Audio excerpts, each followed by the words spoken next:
Assalamualaikum warahmatullahi wabarakatuh. Bertemu kembali bersama Ibu di pembelajaran fisika kelas 12. Nah, kita lanjutkan ya pembelajaran kita pada hari ini. Kita masih membahas soal, tapi materinya sedikit berbeda, yaitu tentang aplikasi induksi Faraday. Nah, untuk aplikasi induksi Faraday ini nanti kita bahas tentang produk teknologi apa yang menerapkan induksi Faraday. Nanti ada beberapa produk yang kita jelaskan beserta kita bahas juga soalnya. Nah, sebelum memulai pembelajaran, marilah kita berdoa terlebih dahulu supaya diberikan kelancaran, kemudahan pembelajaran kita pada hari ini. Kemudian kalian dimudahkan juga dalam memahami materinya. Berdoa dimulai. Bismillahirrahmanirrahim. Nah, untuk selanjutnya silahkan kalian siapkan terlebih dahulu peralatan tulisnya, simak dan pahami materinya dengan baik. Simak videonya sampai selesai ya.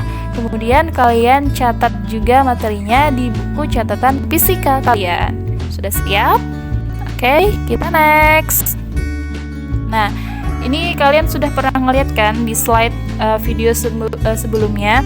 Nah, di sini adalah sedikit ringkasan, baik itu rumus ya, khususnya pada materi induksi Faraday atau induksi elektromagnetik. Nah, tapi kita fokuskan yaitu pada pembahasan untuk transformator dan juga generator sebagai aplikasi dari induksi Faraday dalam bentuk produk teknologinya. Nah, di situ kalian harus ingat persamaan-persamaan pentingnya untuk transformator apa, untuk generatornya juga nanti akan kita bahas. Oke, kita next. Nah, untuk yang bab awal, maksud Ibu materi awal, kita buka tentang materi generator. Nah, jadi generator atau istilah lainnya adalah dinamo merupakan alat untuk mengubah dari energi gerak atau energi mekanik menjadi energi listrik. Nah, jadi besar untuk gaya gerak listrik induksi pada generator tersebut nanti kita pakai istilah yang kayak minggu kemarin, GGL atau huruf E gitu, sama dengan GGL maksimum dikalikan dengan sin omega T. Nah, dengan GGL maksimumnya atau E maxnya adalah N dikali B dikali A dikali omega. Dengan E adalah GGL induksi, berarti satuannya adalah volt. Kemudian max juga GGL ya, tetapi maksimum. Kemudian N adalah jumlah lilitan, B adalah induksi magnet, A yaitu luas kumparan, dan omega adalah kecepatan sudut. Terakhir tadi ada T, berarti waktu. Nah, kemudian di sini ada gambar tentang generator. Jadi penjelasannya ya, ada beberapa bagian. Yang pertama itu kita bahas magnetnya. Nah, jadi alatnya itu diapit oleh si magnet. Berarti kan ada kutub utara sama kutub selatan. Kemudian di antara atau di tengah-tengah magnet itu diberi suatu kumparan. Kumparan tersebut nanti menghasilkan induksi magnetik dengan arah putar tertentu ya. Di situ ada arah putarnya. Lalu di situ juga terdapat cincin atau cincinnya ada dua ya. Berarti ini termasuk gambar generator untuk tegangan bolak-balik atau tegangan AC. Nah, jadi fungsi generator ini adalah dalam pembangkit listrik yang menggunakan tenaga air, panas bumi, dan pembakaran gas. Nah, untuk generatornya itu terbagi menjadi dua. Yang pertama ada generator tegangan bolak-balik atau AC, dan juga generator untuk tegangan searah atau DC. Nah, untuk gambar ini karena jumlah cincinnya ada dua nih, berarti tegangan bolak-balik. Sebelahnya juga ada ya cincinnya, cuman dia terdapat satu aja sehingga menghasilkan tegangan searah. Nah, kemudian pada rangkaiannya juga sama-sama dihubungkan diteruskan ke lampu sehingga lampunya bisa menyala. Oh ya, nama lain dari cincin tersebut adalah sikat karbon. Jadi dia terbentuk dari senyawa karbon. Tuh, nanti dia berputar. Yang berputar adalah kumparannya. Tuh. Jadi pada saat berapa derajat dia akan berputar sampai berkeliling gitu dari 0 derajat sampai bisa 360 derajat. Nih gambarnya ya. Jadi pada saat 0 derajat keadaan kumparannya seperti itu, kemudian 90 derajat, 180 derajat, 270 derajat, dan terakhir adalah kembali lagi ke posisi awalnya yaitu 360 derajat. Nah, karena ini tegangan atau generator bolak-balik AC, sehingga di situ diperoleh kurva atau grafik ya. Grafik tegangan induksi yang dihasilkan oleh generator. Jadi grafik tegangan terhadap waktu. Nah, jadi karena tegangan bolak-balik maka di situ terbentuklah adanya puncak dan lembah.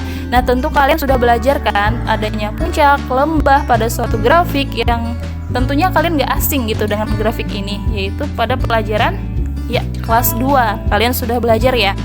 Nah, jadi dimulai dari titik 0, yaitu 0 derajat di situ, berarti dari titik perpotongan antara sumbu X dan sumbu Y. Kemudian dimulai selanjutnya 90 derajat. Ya kan? Nah, jadi pada titik dari sumbu X menuju ke titik puncaknya itu disebut sebagai GGL maksimumnya atau E max-nya. Nah, atau istilah lainnya kalau di pelajaran kelas 2 adalah apa? Amplitudo, yaitu simpangan maksimumnya. Itu sama dengan nilai GGL induksi maksimumnya. Nah, kemudian karena ada puncak berarti pasangannya adalah lembah. Jadi kalau tegangan bolak-balik itu arusnya ada puncak dan lembah. Oke, kita next ya. Nah, ya, sedangkan untuk tegangan searah atau DC dia hanya memiliki puncaknya saja. Berarti lembah yang di bawahnya itu tidak ada. Kita next. Nah, ini adalah gambar untuk transformator. Jadi, transformator itu adalah suatu alat untuk mengubah nilai tegangan atau V ya simbolnya. Bisa V, bisa E juga GGL kan. Nah, pada arus bolak-balik yaitu AC tanpa kehilangan daya yang cukup besar. Jadi dia juga sama-sama alat pembangkit listrik di mana mengubah nilai tegangan menjadi nilai tegangan pada arus bolak-balik tanpa menghilangkan daya yang cukup besar. Jadi dia lebih ke menghemat daya untuk transformator ini. Nah, pada gambar sebelah kiri itu ada suatu rangkaian. Kemudian di situ juga ada kumparannya juga. Tuh, yang dililitkan. Itu kan jumlahnya bisa berbeda ya antara kanan dan kirinya. Di mana dililitkan pada suatu inti besi. Kemudian di situ juga terdapat istilah kumparan primer sama kumparan sekunder. Artinya primer itu adalah kumparan masukan. Jadi dia masuk. Kemudian kalau sekunder itu merupakan keluarnya atau ada input dan output. Kemudian dihubungkan dalam suatu rangkaian dan juga terdapat lampu yang menyala. Nah, kemudian di situ karena dililitkan suatu kumparan berarti terjadi induksi magnetik. Jadi ada medan magnetnya terkonsentrasi pada inti besi dan diteruskan ke sekunder. Jadi dari primer dulu ya arahnya. Arus dari primer menuju ke sekunder sehingga arus tersebut tersampaikan ke rangkaian lampunya sehingga lampu bisa menyala. Lalu di sini gambar sebelah kanan juga ada gambar perbedaan antara trafo step up dengan trafo step down. Nah, untuk trafo step up berarti trafo untuk menaikkan tegangan. Step up ya, menaikkan tegangan, ingat ya. Sedangkan step down berarti artinya menurunkan tegangan. Nah, bisa kalian bedakan nggak tuh dari step up sama step down? Kira-kira perbedaannya di mana? Yang pertama, perbedaannya itu di bentuk lilitannya. Maksudnya di jumlah ya. Untuk jumlah di step down, maksudnya step up, itu jumlah lilitan untuk si primer, ya kan? Itu ada kumparan primer itu lebih kecil atau lebih sedikit dibandingkan jumlah lilitan pada kumparan sekunder. Kebalikannya untuk step down, jumlah lilitan di kumparan primer itu lebih banyak atau lebih rapat dibandingkan dengan jumlah lilitan kumparan sekundernya. Nah, jadi di sini juga sama ya alurnya dari primer dulu, karena di situ sumber tegangan atau voltnya kan ada 12 volt ya di gambar. Nah, di situ dihubungkan ke kumparan primer terlebih dahulu. Berarti arusnya berasal dari kumparan primer menuju ke kumparan sekunder. Kita next. Nah, kita masuk ke pembahasan soalnya. Yang pertama ialah soal ujian nasional. Perhatikan tabel pengukuran tegangan dan arus di bawah ini. Berdasarkan data tabel, maka lengkapilah data atau nilai untuk P dan Q adalah berapa. Jadi di sini ada tabel, yaitu ada Vp berarti tegangan primer atau tegangan masukan. Kemudian IP adalah kuat arus pada kumparan primer. NP berarti jumlah lilitan primer. Vs tegangan sekunder atau tegangan keluaran. IS berarti kuat arus sekunder. NS jumlah lilitan sekunder. Nah, kita disuruh melengkapi tabelnya karena di sini masih kosong atau belum diketahui angkanya untuk P sama Q-nya berapa. Kita langsung masuk ke pembahasannya. Jangan lupa ditulis ya, diketahuinya tadi ada Vp, kemudian IP, IS dan NS. Nah, di sini juga harus diubah satuannya ke satuan SI atau satuan baku. Di mana untuk satuan kuat arus listrik itu biasanya adalah ampere. Sedangkan di soal itu diketahui miliampere.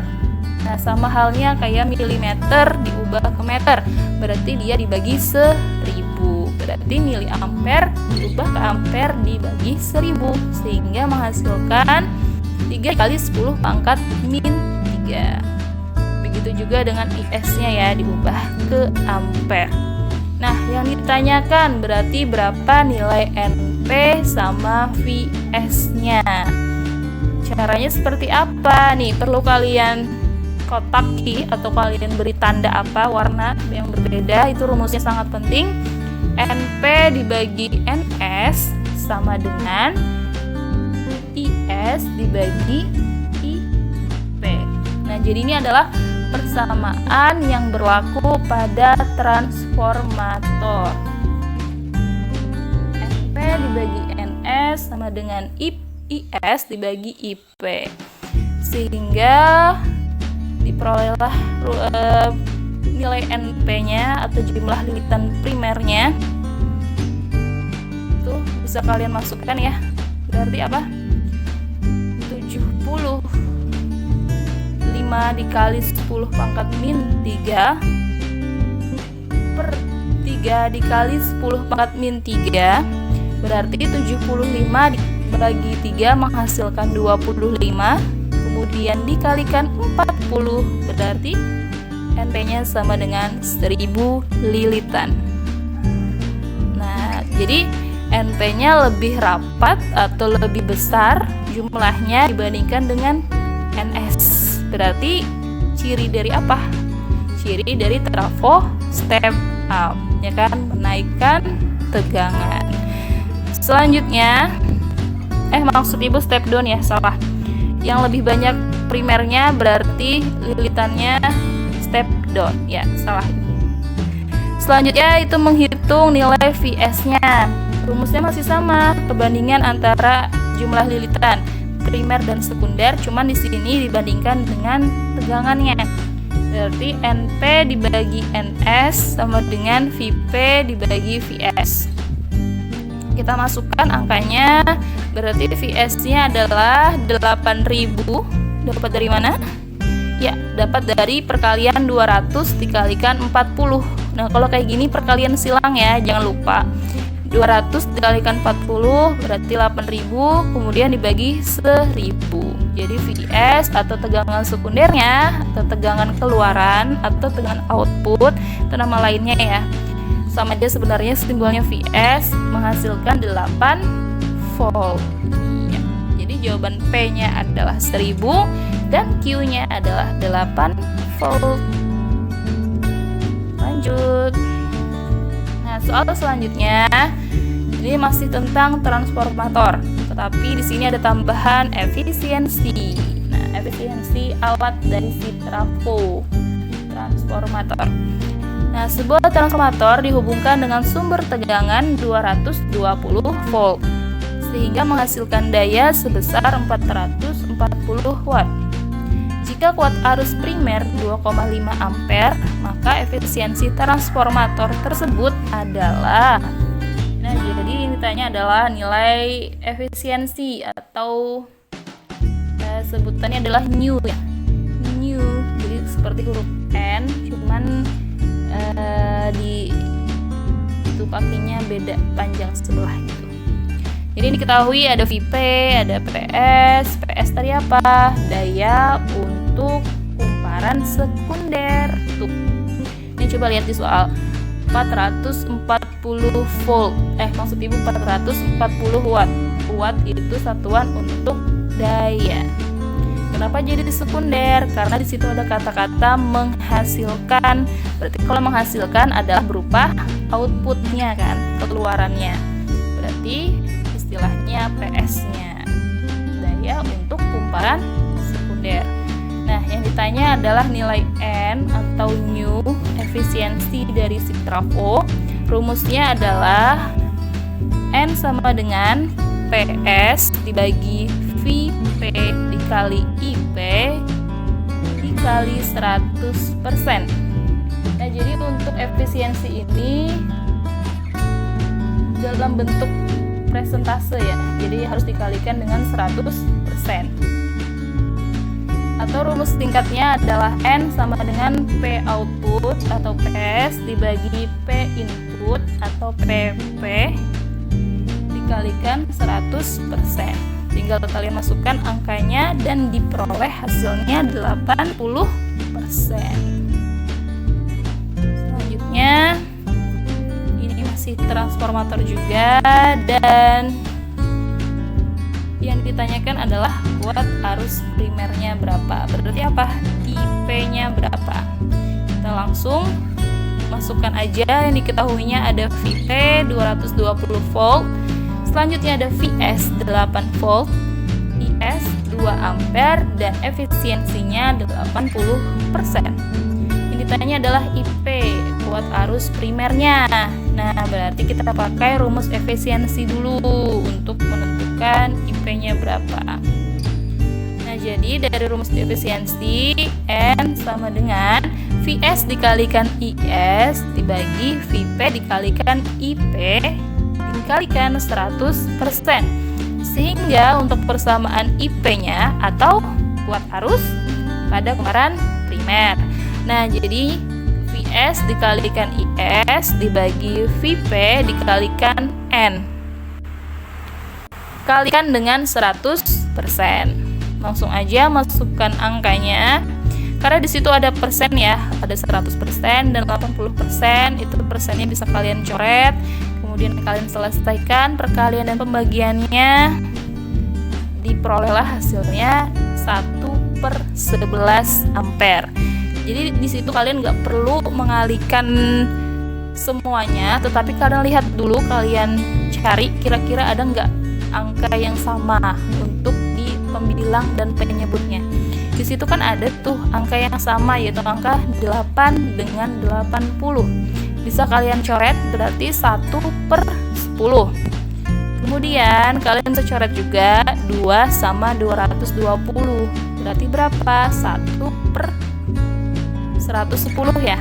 220 bagi 2 berarti 110. Nah, berarti di atasnya 1/110 dikalikan 10 berarti 1100. Semuanya dikalikan dengan 100 lagi. Nah, 0 yang 2-nya itu dicoret sehingga hasil akhirnya adalah 1/11 ampere. Ya, jadi opsi yang benar adalah yang E. Next. Nah, ini perbandingan jumlah lilitan pada transformator, yaitu 1 dibanding 4. Tegangan dan kuat arus masukannya masing-masing 10 volt dan 2 ampere. Jika daya rata-rata yang berubah menjadi kalor pada transformator adalah 4 watt dan tegangan keluarannya adalah 40 volt, maka kuat arus keluarannya adalah. Nah, jadi ingat ya, untuk kata keluaran ataupun output itu pasti kumparan sekunder. Berarti nanti kalian beri indeks S. Sedangkan kalau istilahnya ada masukan ataupun input, berarti itu untuk kumparan primer. Berarti indeksnya adalah huruf P. Nah, di sini ada kata-kata baru, yaitu daya rata-rata yang berubah menjadi kalor. Berarti nanti kalian simbolkan dengan P besar, kemudian P kalor. Langsung aja lebih jelasnya. Tuh. Jadi perbandingan jumlah lilitan primer dan sekunder, kalian tulis NP dibanding NS sama dengan 1 dibanding 4. Kemudian VP, IP, VS, dan nah ini ada P kalor tadi. Nilainya adalah 4 watt.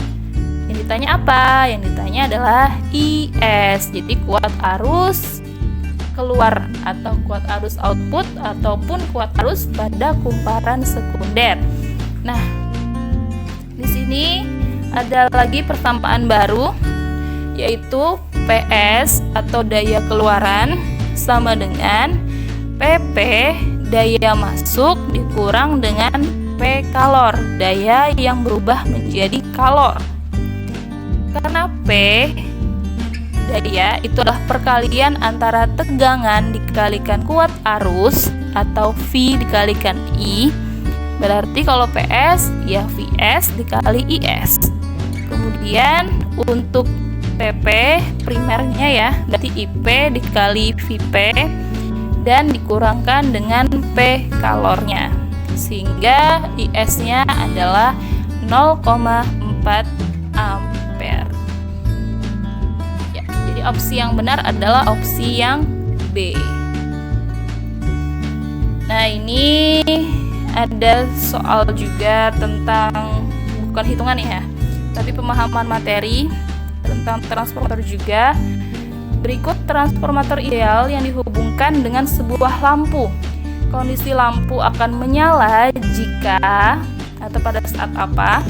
Nih, kalian pahami dulu gambar. Kalian pahami gambarnya. Di situ kan ada gambar jumlah lilitan, ya suatu lilitan lah. Nah, bisa kalian lihat juga di situ lilitan yang primer ya, yang lebih banyak. Kemudian yang primernya dihubungkan dengan sumber tegangan. Berarti di situ ada VP dan NP. Arus dimulai dari yang primernya karena di situ kan arus masuknya kan. Kemudian nanti dilewatkan ke suatu apa ya tuh, kayak kumparan gitu. Kemudian nanti arusnya akan mengalir ke kumparan sekundernya sehingga lampu bisa menyala. Nah, yang ditanyakan bagaimana yang harus kita lakukan supaya si lampu itu bisa menyala. Ya, kita bahas yuk. Nah, jadi berdasarkan gambar, nyala lampu itu dipengaruhi oleh apa? Tuh, lihat di gambarnya. Lampu terhubung oleh kumparan sekunder, berarti dipengaruhi oleh, kalau kita pengen menyalakan lampu berarti harus ada arus yang mengalir. Nah, kita lihat arus yang mengalirnya itu pada bagian apa? Oh, si lampu terhubung pada kumparan sekunder, berarti di situ adanya arus sekunder. sekunder. Berarti IS ya. Nah, jadi arus sekunder itu berbanding terbalik dengan jumlah lilitan sekundernya atau NS-nya, dan sebanding dengan jumlah lilitan primer atau NP. Harus kalian ingat untuk persamaan yang berlaku pada transformator yang tadi, yaitu NP dibagi NS sama dengan IS dibagi IP. Bisa kalian lihat di persamaannya bahwa IS itu sebanding dengan NP karena dia sama-sama berada di atas ya. Sedangkan IS itu berbanding terbalik dengan NS, ya kan? Nah, jadi nyala lampu itu bisa terjadi pada saat kuat arus di kumparan sekundernya kita perbesar atau kita tambahkan, dan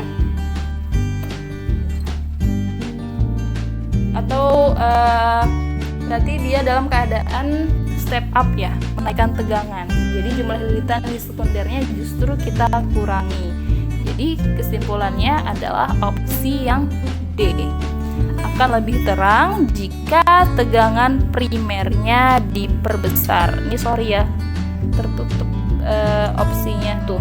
Yang D adalah lebih terang jika tegangan primer ditambahkan. Sama aja ya.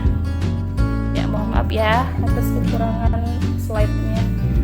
Tapi yang benar adalah tegangan primernya ditambahkan karena dia sebanding dengan nilai IS atau arus dari si sekundernya. Next, ini soal yang terakhir tentang generator. Suatu generator AC atau tegangan bolak-balik memiliki luas kumparan 1000 cm2 yang terdiri dari 111 lilitan yang diletakkan dalam suatu medan magnet dengan induksi magnet 1,1 Weber per meter kuadrat. Kemudian kumparan tersebut diputar. Lalu waktu yang diperlukan untuk kumparan dapat berputar dalam satu periode adalah 1 detik. Nah, selama kumparan berputar terjadilah perubahan orientasi bidang terhadap bidang magnet. Tentukan besar gaya gerak listrik pada saat waktunya 11 detik. Nah, yang ditanya adalah nilai GGL atau E ya. Tulis dulu yang diketahuinya apa. Yang diketahui ada N, jumlah lilitan 111. Kemudian A, tadi ada ya, luas bidangnya adalah 1000 cm2. Jangan lupa untuk ubah satuannya ke meter kuadrat, berarti dibagi 10 pangkat min 4. Dibagi 10.000 ya maksud ibu. Selanjutnya ada induksi magnetiknya 1,1 periode. Jadi periode sama waktu itu mirip, simbolnya cuman periode pakai T besar sedangkan waktu menggunakan T kecil. Dan ditanya adalah GGL-nya atau E ya, epsilon. Nah, kita cari dulu untuk gaya gerak listrik maksimumnya atau E max sama dengan N dikali B dikali A kali omega. Nah, dikarenakan di soal kecepatan sudut atau omeganya tidak ada, sehingga kita bisa ganti nilai omeganya itu dengan rumus 2V per T. Nah, jadi omeganya diganti ya dengan 2V per T. Jadi max-nya rumusnya adalah NB kali A dikali 2V bagi T. Nah, sudah lengkap tuh semuanya, sudah ada angkanya. Tinggal kalian masukkan aja. Dan diperoleh hasil max-nya adalah 76,67 volt. Ingat ya, GGL itu satuannya adalah volt. Jadi sama seperti tegangan. Nah, kalau sudah dapat max-nya, barulah kita cari GGL-nya. Ini salah ya, salah tulis Ibu, maksudnya itu gaya gerak listrik aja. Yang maksimal yang bagian bawah itu bisa kalian coret. Ya, karena max-nya sudah kita cari di bagian atasnya tadi. Nah, jadi sama dengan max dikali sin omega T. Kita masukkan aja, max-nya adalah 76,67. Kemudian sin omega tadi kita pakai 2V per T. Berarti V di sini adalah 3,14. T-nya periode 1 ya nilainya. Berarti 2 dikali 3,14 adalah 6,28. Dibagi 1 ya tetap menghasilkan 6,28. Kemudian nilai waktu atau T kecilnya yang diminta adalah 11 detik. Berarti di situ ada angka 11. Nah, 6,28 dikalikan 11 adalah 69. Kalian cari sin dari 69 menghasilkan 0,93. Jadi langsung aja deh kalian kalikan dengan 76,67. Sehingga atau GGL-nya menghasilkan 71,33 volt. Nah, dan ini tugas yang harus kalian kerjakan, ada 3 soal. Ini juga udah dijelaskan ya di slide-slide tadi.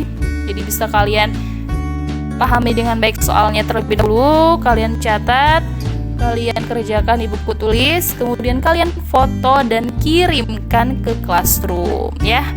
Dan tolong banget periksa juga kelengkapan tugas kalian di Classroom. Kalau misalkan masih ada yang kelewatan, belum mengumpul, silahkan langsung kirimkan segera. Baiklah, itu saja materi yang bisa Ibu sampaikan. Salah hilapnya Ibu mohon maaf, banyak banget tadi kekurangannya, baik di slide-nya, baik dari penyampaiannya Ibu juga, mohon maaf. Dan semoga bisa kalian pahami materinya dengan baik. Apabila ada yang ingin ditanyakan, langsung aja hubungi Ibu. Dan selalu jaga kesehatan. Semoga kita semua selalu berada dalam lindungan Allah Subhanahu wa taala. Tetap semangat belajarnya. Semoga tidak mengurangi rasa semangat belajar kalian walaupun kita belajar dari rumah seperti ini. Salah hilap Ibu mohon maaf. Wassalamualaikum warahmatullahi wabarakatuh. Semangat!